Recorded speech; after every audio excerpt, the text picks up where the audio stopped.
A ver, ¿y si nuestra comprensión más básica sobre la mente estuviera, de hecho, completamente al revés? Hoy vamos a explorar una idea que no solo desafía lo que creemos saber, sino que podría, de verdad, transformar cómo experimentamos la realidad. Aquí la tenemos, la idea central. El gran malentendido que, según esta perspectiva, origina gran parte del conflicto humano. Solemos pensar que la conciencia está dentro del cerebro, ¿no? Pero, ¿y si es exactamente al revés? Si el cerebro es solo un objeto más, flotando dentro del campo ilimitado de la conciencia. Todo, absolutamente todo lo que sigue, parte de esta inversión tan radical. Ok, para entender esta idea, empecemos por analizar el cerebro. Pero ojo, no como el centro de todo, sino como lo que es, según esta visión, una increíble pero limitada máquina de supervivencia. Y este es un punto clave de verdad.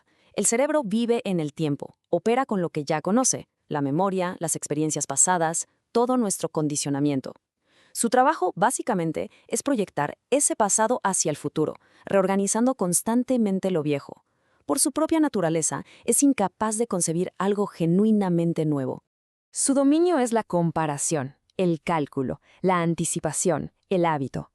Todas estas son funciones esenciales, claro, para sobrevivir en el mundo físico. Crean una especie de escudo protector, siempre defendiendo lo conocido. El cerebro es un maestro de la supervivencia. Pero ser una máquina de supervivencia no es lo mismo que ser una fuente de verdad. Su función es proteger, no comprender lo ilimitado. Y esto nos lleva a su creación más persistente, el yo o el ego, que no es una entidad sólida y real que vive en nuestra cabeza, ¿eh? Es más bien como un eco, esa voz constante de todo ese archivo de memoria que el cerebro ha ido acumulando.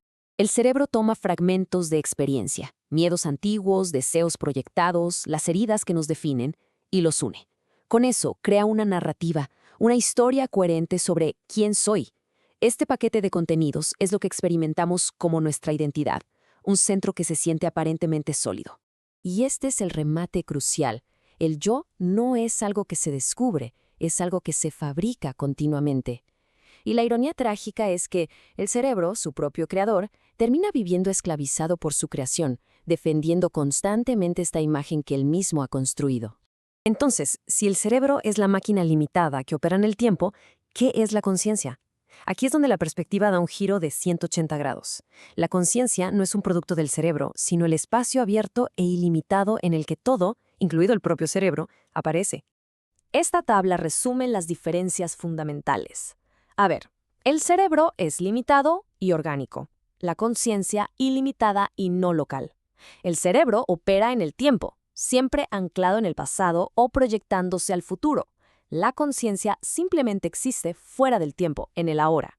El cerebro compara y reacciona desde la memoria. La conciencia percibe y comprende sin esa distorsión. Y, crucialmente, el cerebro y su yo son personales, pertenecen al individuo. La conciencia no es personal, es un campo compartido por todo. Son dos órdenes de realidad completamente distintos. Y aquí es donde surge el conflicto central, el error fundamental de la búsqueda humana, ya sea espiritual o psicológica. Intentar usar la herramienta limitada, el cerebro, para comprender o alcanzar aquello que es ilimitado, la conciencia. Esta frase lo resume perfectamente. Es como intentar vaciar el océano con un dedal. La herramienta simplemente no es la adecuada para la tarea. El cerebro es un instrumento de análisis, no de percepción directa de lo que no tiene forma ni medida. Entonces, ¿qué hace el cerebro cuando se le pide que entienda la conciencia? Pues hace lo único que sabe hacer. Intenta agarrarla, empaquetarla. La analiza, la teoriza, la convierte en un concepto. Y al hacerlo, lo ilimitado queda atrapado, una vez más, en la prisión de lo limitado. Bueno, entonces, si la búsqueda activa es un error, ¿cuál es la alternativa?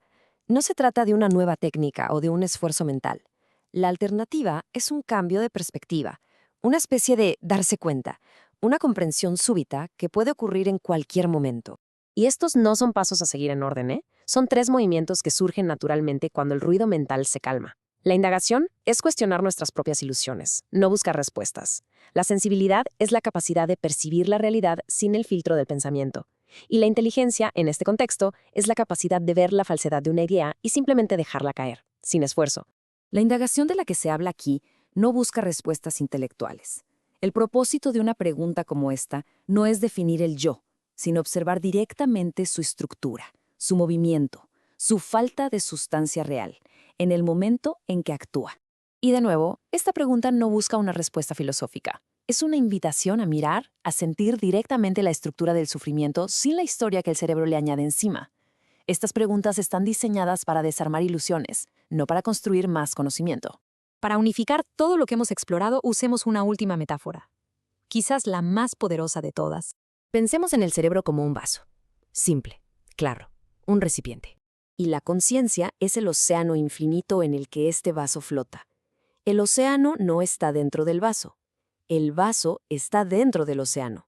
Normalmente, este vaso, nuestro cerebro, está lleno hasta el borde.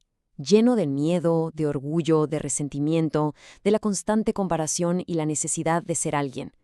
Todo este ruido mental ocupa el espacio, impidiendo que la claridad entre.